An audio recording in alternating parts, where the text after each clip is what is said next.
الحمدللہ الحمدللہ رب العالمین الصلاة والسلام على سید المرسلین وعلى آلہ وصحبہ اجمعین.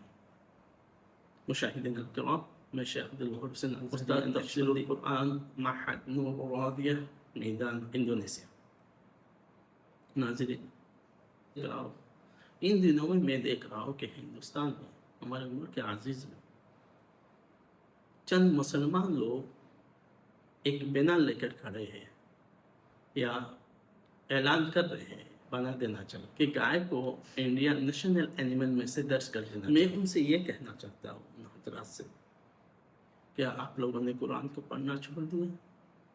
قرآن پر عمل کرنا چھوڑ دیا آپ لوگوں نے؟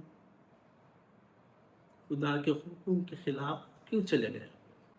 دیکھیے، نیشنل اینیمل بنانا یعنی کوئی بھی اینیملس، کوئی بھی حیوان، جانور، جیسا کہ گائے کو اگر نیشنل اینیمل بنا دیا تو اب اس کے بعد گویا کہ گائے کو ہم نے اپنے اوپر حرام قرار دے دیا. یہی ہے نا انڈین قانون میں. یہ ہم لوگ کاٹ بھی نہیں سکتے، مار بھی نہیں سکتے، کھا نہیں سکتے. وہ یعنی گویا کہ اس کو اپنے اوپر حرام قرار دینا، تو مسلمان خود اپنے اوپر حرام قرار دے رہے ہیں. اب سوال یہ ہے، جو چیز اللہ رب العزت نے حلال کہا ہے، جو چیز اللہ رب العزت نے حلال رکھا ہے مسلمانوں کے لیے، مسلمان خود اس کو حرام کیسے کر سکتے ہیں؟ اللہ رب العزت ارشاد فرما رہے ہیں قرآن کریم میں، سورہ آل عمران آیات 93 اور 94.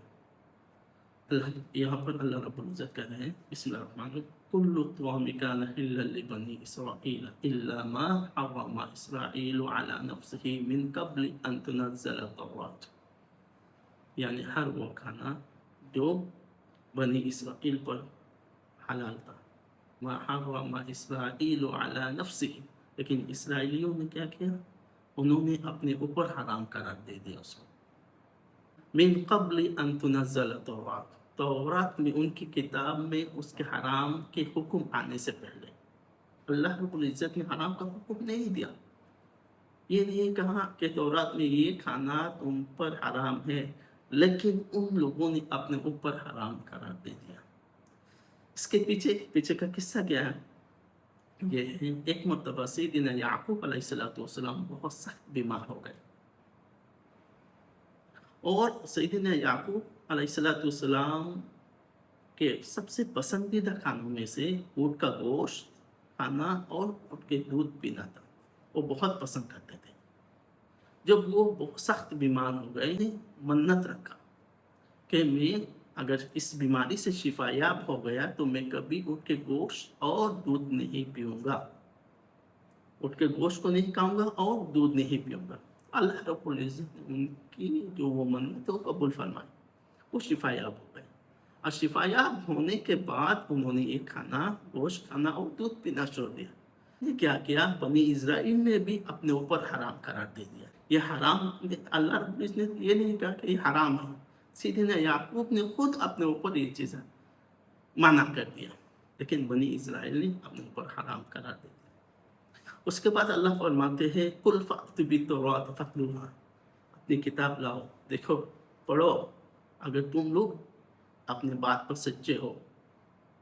اس بات پر سچے کہ اللہ نے اونٹ کے گوشت کو حرام قرار نہیں دیا، لیکن بنی اسرائیل نے اپنے اوپر حرام قرار دے دیا. اگر حرام ہے تو کتاب پڑھو، کتاب میں دیکھو حرام ہے یا حلال ہے. فمن افترى على الله الكذب من بعد ذلك، جھوٹا تہمت، جو شخص اللہ پر جھوٹا تہمت لگاتا ہے حق کو جاننے کے بعد، فاولئک هم الظالمون، وہ لوگ ظالموں میں سے ہیں، وہ اپنے اوپر ظلم کر رہے ہیں. یہ ہے. اب یہاں پر میں یہ کہہ رہا ہوں، اللہ رب العزت نے کیا گائے کو مسلمانوں کے لیے حلال قرار دیا، حلال رکھا.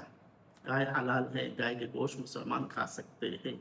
لیکن آج کے چند مسلمان اکٹھا ہو گئے، یہ کہہ رہے ہیں کہ گائے کو انڈین نیشنل اینیمل میں سے ہو جانا چاہیے. یعنی گویا کہ وہ لوگ گائے کو اپنے اوپر حرام کر رہے ہیں، کیونکہ نیشنل اینیمل میں ہونے کے بعد اگر گائے کو نیشنل اینیمل قرار دے دیا سرکار نے،